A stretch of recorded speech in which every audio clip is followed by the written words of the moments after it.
जय हिंद दोस्तों, आपका स्वागत है आपके अपने चैनल ईयर्स ऑफ स्पोर्ट्स पर।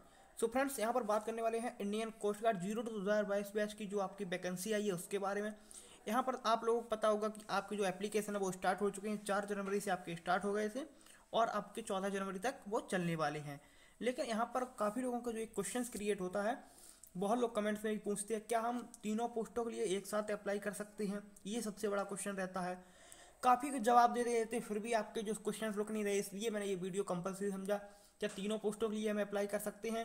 और एक जो सबसे बड़ा क्वेश्चन है कि जीडी बेस्ट या डीबी। हमने काफ़ी लोगों को सुना है कि जीडी के लिए अप्लाई करें या डीबी के लिए अप्लाई करें। तो इनके जो अपने जो क्वेश्चन होने वाले उसके जवाब आपको यहाँ पर मिल जाएंगे। जैसा कि आपको यहाँ पर जीडी डीबी आंतरिक में कौन कौन कर सकता है अप्लाई, मेल या फीमेल कर सकते हैं। और भी कमेंट थे कि मेल और फीमेल दोनों के लिए वैकेंसी है। तो यहाँ पर आपके एजुकेशन क्वालिफिकेशन से लेकर कि यहाँ तक में क्या चाहिए, डीबी में क्या चाहिए, जीडी में क्या चाहिए, और क्या हम तीनों पोस्टों के लिए अप्लाई कर सकते हैं। तो इसके लिए हमको चलना पड़ेगा इंडियन कोस्ट गार्ड की जो आपकी ऑफिशियल जो आपकी न्यूज आई थी उसके ऊपर। यहाँ पर आप देख सकते हैं कि हम लोग आ चुके हैं join Indian coast guard 02 2022 batch की जो आपकी एडवर्टाइजमेंट यानी जो आपकी नोटिफिकेशन आई थी उसके बारे में।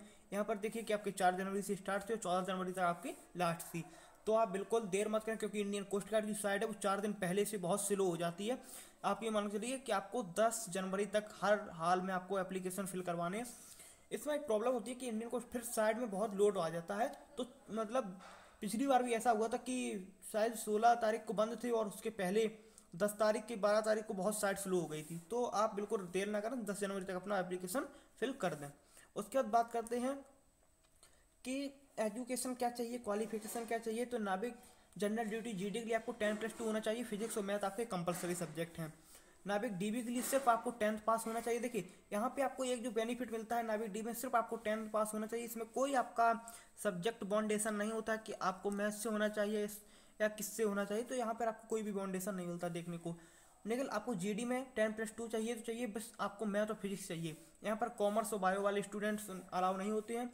उसके बाद यांत्रिक की बात करें तो यांत्रिक में अगर आप देखें तो आपको 10 चाहिए। उसके बाद आपको पॉलीटेक्निक वगैरह जो आपका होता है उसमें आपकी इंजीनियरिंग वगैरह चाहिए। इलेक्ट्रॉनिक्स में हो, आपकी मैकेनिकल में है, इलेक्ट्रिकल में हो, आपको एक इंजीनियरिंग डिग्री चाहिए मान के चलिए। उसके आप यांत्रिक में अप्लाई कर सकते हैं। अब जो बात है कि इसमें कौन कौन अप्लाई कर सकता है, तो अप्लाई की बात यह है कि इसमें सिर्फ मेल कैंडिडेट्स की ही अलाउ होते हैं। तो ओनली मेल कैंडिडेट्स में एप्लीकेशन अपना फिल कर सकते हैं। फीमेल इसमें अपना नहीं कर पाती हैं एप्लीकेशन फिल। तो यहाँ पर अभी भी जैसे air force X group, Y group हुआ, नेवी WSSR हुआ, इंडियन कोस्ट गार्ड GDD यांत्रिक हुआ, तो यहाँ पर अभी फीमेल कैंडिडेट अलाउ नहीं। बस आपका एनडीए में पिछली बार से परमिटेड हो गई तो वो अब लड़कियाँ एनडीए में भी आ सकती हैं।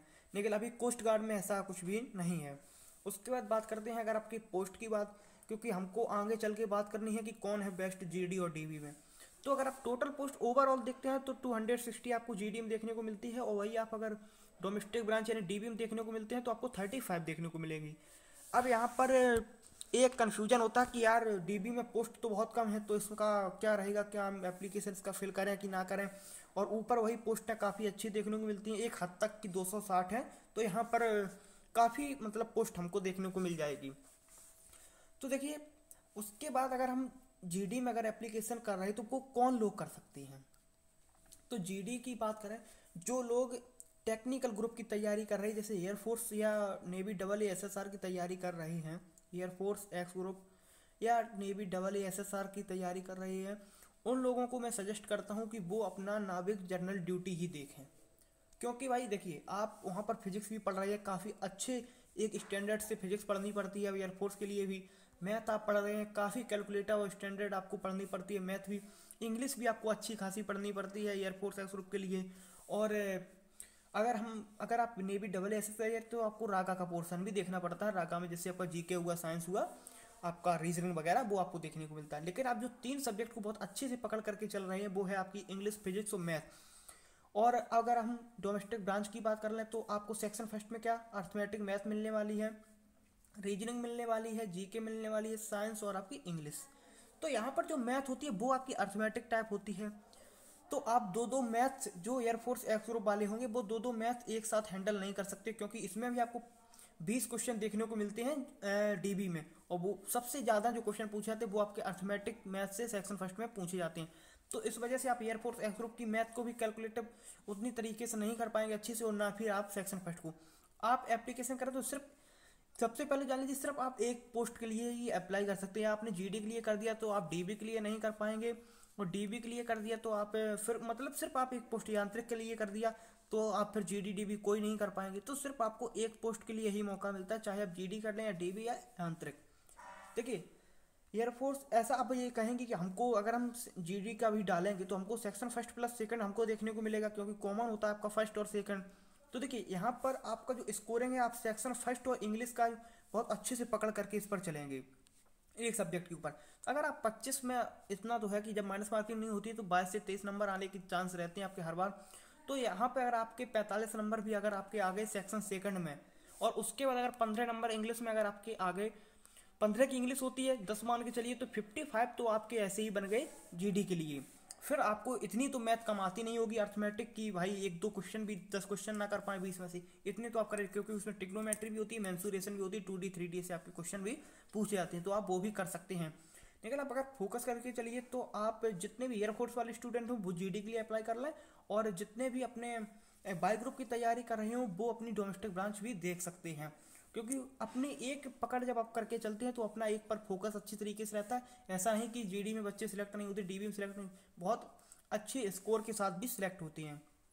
तो आप ऐसा नहीं कि सिर्फ जीडी बेस्ट है या डीबी बेस्ट है, बेस्ट तो आपकी दोनों है, सिर्फ आपकी ट्रेड्स अलग हैं। ये आपकी जनरल ड्यूटी में आ गई, ये आप ये मान के चलिए कि आप नेवी सेलर की तरीके से यहाँ पर काम करेंगे, और डीबी में आप एक एमआर की तरीके से काम करेंगे, जो आपका नेवी इंडियन नेवी एमआर होता है। यहाँ पर कन्फ्यूजन रहता है कि डीबी में कौन सी पोस्ट हमारी आती है, तो डीबी में को मान के चलिए आपकी नेवी की जो एमआर होती है वो आपकी यहाँ पर जो डोमेस्टिक ब्रांच यानी कि जो आपका कुक वाला, स्टेवार्ड वाला, हाउसकीपिंग वाला जो आपका सेक्शन रहता है वो यहाँ पर डीबी में आपका पूरा कवर होता है। तो ये डीबी आपकी हो गई एमआर टाइप की होती है, और ये आपकी सेल है AASSR टाइप की होती है। तो इसमें से दोनों बेस्ट है, जिसमें आपका सिलेक्शन हो जाए वही आपके लिए बेस्ट भी है। तो आप इसमें से कोई भी फिल कर सकते हैं, कोई भी प्रश्न सिर्फ कर एक सकते हैं। अगर आप जीडी करेंगे तो आप डोमेस्टिक और यांत्रिक नहीं कर सकते, यांत्रिक करेंगे तो डोमेस्टिक जनरल नहीं कर सकते, और डोमेस्टिक करेंगे तो यांत्रिक और डीडी नहीं कर सकते। बस कर आप एक पोस्ट ले सकते हैं। अब कौन कौन अप्लाई कर सकता है वो तो मैं आपको पहले बता चुका हूँ। जिनके पास एजुकेशन क्वालिफिकेशन 10+2 के बेस पर होगी, मैथ और फिजिक्स के साथ वो जीडी के लिए एप्लीकेबल है। उसके डीबी में सिर्फ 10th पास होना चाहिए, कोई सब्जेक्ट बाउंडेशन नहीं। यांत्रिक में आपको इंजीनियरिंग कंपलसरी चाहिए, किस पर यहाँ पर आप इलेक्ट्रिकल, मैकेनिकल, इलेक्ट्रॉनिक्स पे आप देख सकते हैं, ये आपके लिए डिग्री चाहिए। तो अब भी अगर आपका कोई भी क्वेश्चन रहेगा, क्योंकि काफ़ी लोग पूछते हैं कि डीबी बेस्ट है या जीडी बेस्ट, किस में फॉर्म फिल करें, क्या एक साथ दोनों कर सकते हैं? सिर्फ आप एक फॉर्म को फिल कर सकते हैं, चाहे आप कोई भी कर लीजिए। आपकी जहाँ पर पकड़ अच्छी हो, अगर आपका सेक्शन सेकेंड अच्छा, काफ़ी अच्छा है, तो आप जीडी भी देख सकते हैं। आपको वहाँ पर आपके सिलेक्शन के चांस ज़्यादा हो जाते हैं, कि अगर आपका एक भी पोर्शन अच्छा है तो आपके सिलेक्शन के चांस वहाँ पर ज़्यादा हो जाते हैं। तो यहाँ पर बस आपको इतना ही नोटिफिकेशन जितना हमको बताना था कि जीडी बेस्ट, डीबी बेस्ट, या किस किस पोस्ट के लिए हम अप्लाई कर सकते हैं, तो वो यहाँ पर आपके सारे क्वेश्चन मैंने क्लियर कर दिए। फिर भी आपका कोई क्वेश्चन है तो हमसे आप कमेंट सेक्शन में पूछ सकते हैं, आपको जवाब 100% मिलेगा। अब आपसे मुलाकात होगी अगले वीडियो में, तब तक के लिए जय हिंद दोस्तों।